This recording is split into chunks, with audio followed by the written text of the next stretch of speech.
किसानों के हित में मुख्यमंत्री भजनलाल शर्मा का बड़ा फैसला। विकेंद्रित सौर संयंत्रों से जुड़े फीडर्स पर तुरंत जारी होंगे कृषि कनेक्शन। कृषि कनेक्शन नीति 2017 में संशोधन को मंजूरी दी गई है। प्रदेश के तीनों विद्युत वितरण निगमों ने आदेश जारी किए। 78,498 लंबित कृषि कनेक्शंस को लाभ मिलेगा। 2,27,000 से अधिक नए आवेदनों की प्रतीक्षा होगी कम। वहीं पीएम कुसुम योजना से स्थापित संयंत्रों की क्षमता का भी उपयोग होगा। 776 विकेंद्रित सौर संयंत्रों से 1543 मेगावाट बिजली का उत्पादन होगा। 1 लाख से अधिक किसानों को दिन में सौर ऊर्जा से बिजली मिल रही है। मुख्यमंत्री का फैसला, खेती के लिए दिन में सस्ती बिजली उपलब्ध हो।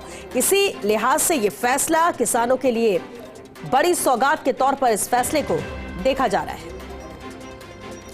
और चलिए एसोसिएट एडिटर ऐश्वर्य प्रधान हमारे साथ जुड़ चुके हैं। ऐश्वर्य, ये बड़ा अहम फैसला है सरकार ने जो कृषि कनेक्शन को लेकर लिया है किसानों के हित में, पूरी जानकारी चाहेंगे। देखिए, महत्वपूर्ण निर्णय मुख्यमंत्री ने किया है।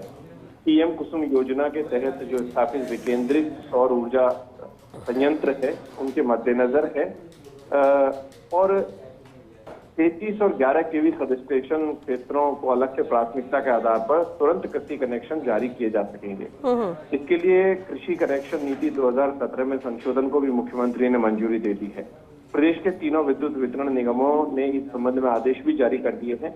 मुख्यमंत्री के इस फैसले के बाद अब ऐसे सौर ऊर्जा संयंत्रों की क्षमता के अनुसार 33 और 11 केवी से 33 और 11 केवी जो है उससे निकलने वाले फीडरों पर कृषि कनेक्शन के लिए आवेदकों को अलग से प्राथमिकता से मांग पत्र जारी किए जा सकेंगे और कृषि कनेक्शनों की प्रतीक्षा सूची में कमी भी आएगी, क्योंकि कृषि कनेक्शन नीति 2017 जो है उसके लिहाज से अगर हम बात करते हैं तो सामान्य श्रेणी के कनेक्शन कृषि के आवेदकों को राज्य सरकार द्वारा घोषित निर्धारित अंतिम तिथि जो है उसके अनुसार डिमांड नोट जारी किए जाते हैं।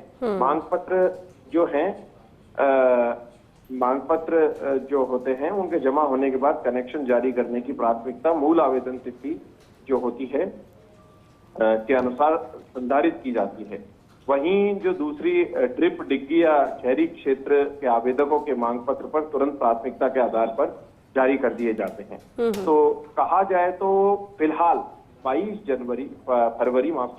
फरवरी 2022 तक की कट ऑफ डेट के अनुसार सामान्य श्रेणी के आवेदकों को कनेक्शन दे है और राज्य में फिलहाल 78,498 कृषि कनेक्शन लंबित है, जिनमें से डिमांड नोट जमा किए जा चुके हैं। वहीं इसके बाद 2,27,913 नए आवेदन प्राप्त हुए हैं और विकेंद्रित सौर ऊर्जा संयंत्रों की जो उत्पादन क्षमता है उसका भी उपयोग होगा। और पीएम कुसुम योजना के कंपोनेंट ए है और कंपोनेंट सी है, उसमें प्रदेश में धरातल पर तेजी से काम हो रहा है, जैसा भारतीय जनता पार्टी की सरकार के लोग भी कहते हैं। प्रदेश की गांव ढाणियों की लगभग 1543 मेगावाट क्षमता के 776 विकेंद्रित और सौर ऊर्जा संयंत्र स्थापित किए जा चुके हैं और उनमें 1420 मेगावाट क्षमता के प्लांट महज 1.5 वर्ष के भीतर स्थापित किए गए हैं। इन सौर ऊर्जा संयंत्रों से 1 लाख से ज्यादा कृषि उपभोक्ताओं को खेती के लिए दिन में बिजली अब मिलने लगी है। तो मुख्यमंत्री का एक बड़ा फैसला इसे कहा जा सकता है, बड़ा निर्णय कहा जा सकता है, क्योंकि इससे जो फीडर हैं उनमें तुरंत कृषि कनेक्शन जारी हो सकेंगे। बिल्कुल ऐश्वर्या, क्योंकि लंबित कृषि कनेक्शंस में की तादाद भी हजारों में है और उसमें भी कहीं ना कहीं लाभ किसानों को मिलेगा। बेहद अहम फैसला। बहुत शुक्रिया आपका इस पूरी जानकारी के लिए।